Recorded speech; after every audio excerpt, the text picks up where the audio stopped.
And where's Desmond Tan?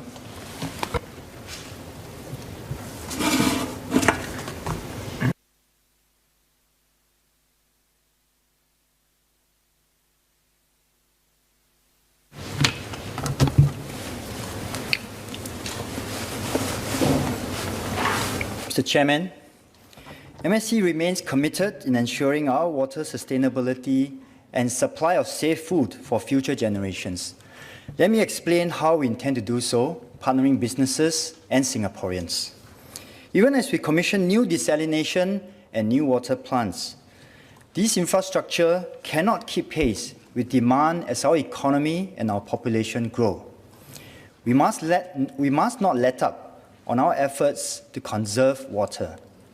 Household water consumption decreased from 148 to 141 litres per person per day, or LPCD, between 2016 and 2019. This increased to 154 LPCD last year, with more staying home during the pandemic. We must continue to drive water conservation efforts to achieve our goal of 130 LPCD by 2030. Mr. Ip Hon Wing suggested tapping on technology to enhance water use efficiency. This is what we are trying to do.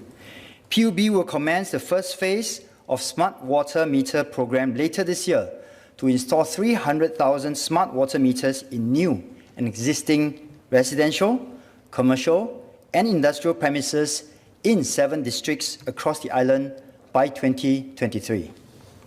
Consumers can monitor their daily water use and receive notification and tips through the accompanying web portals.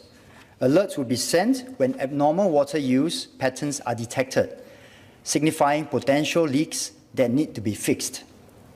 PUB will partner the non-domestic sector to increase its water efficiency, as the sector is projected to account for the major part of the total water demand by 2060, as noted by Ms. Polisan and Mr. Ip Hon Wing. With your permission, Mr. Chairman, may I display some slides on the LCD screen? Yes, please. Thank you.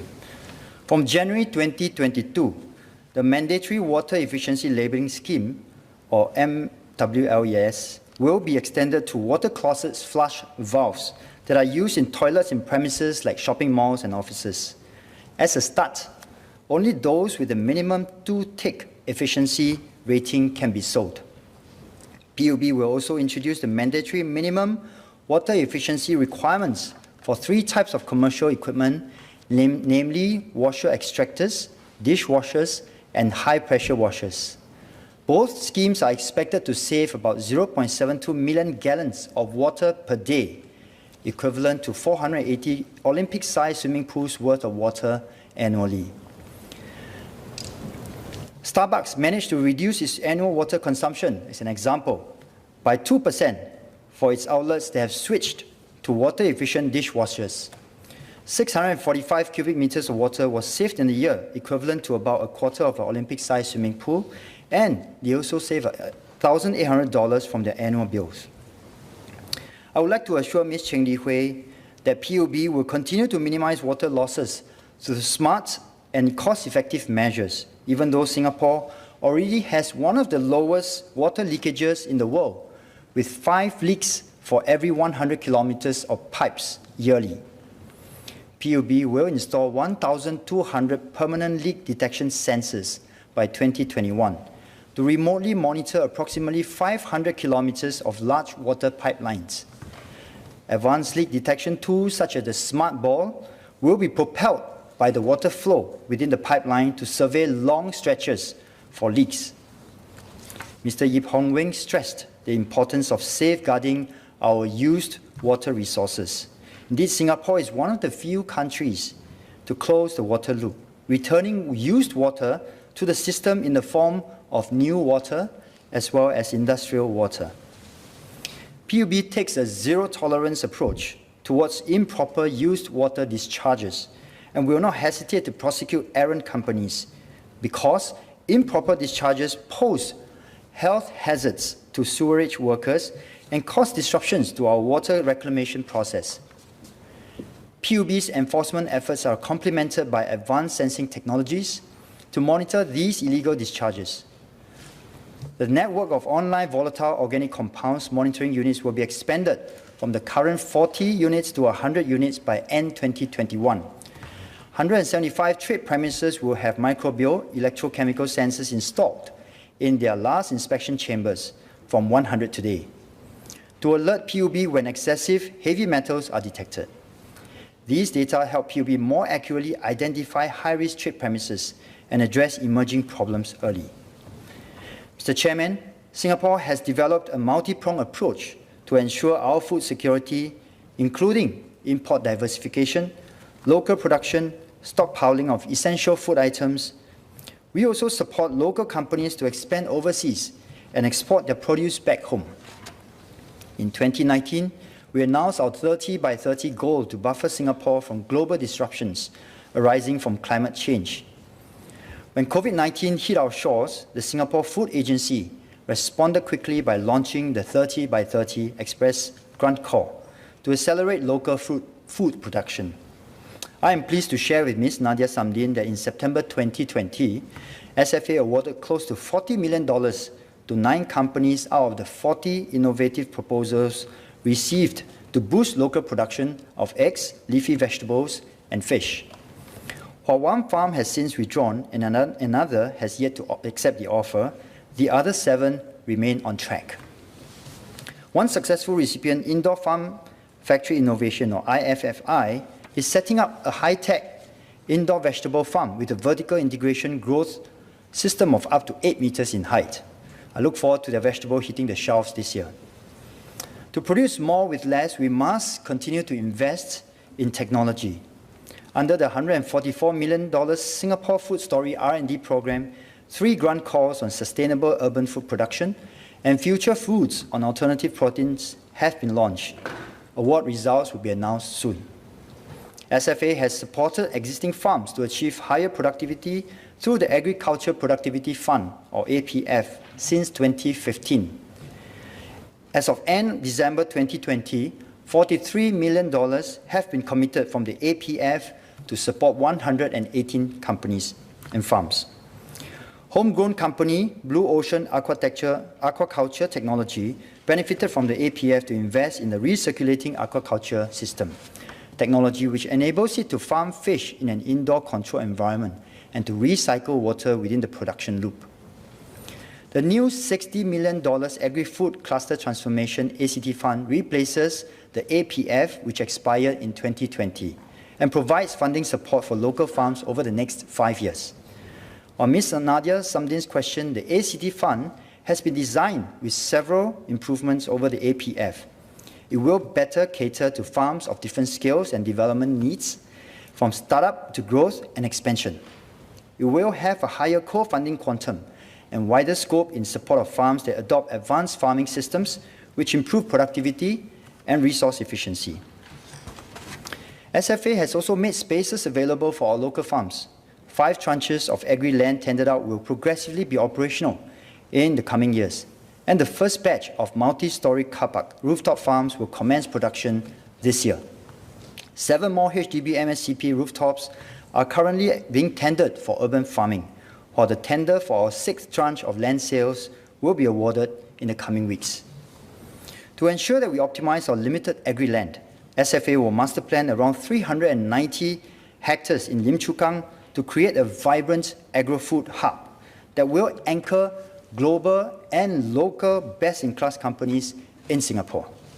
As Don Wee suggested, we should co-create a master plan with stakeholders including the food and non-food farms, nature groups, residents around the area.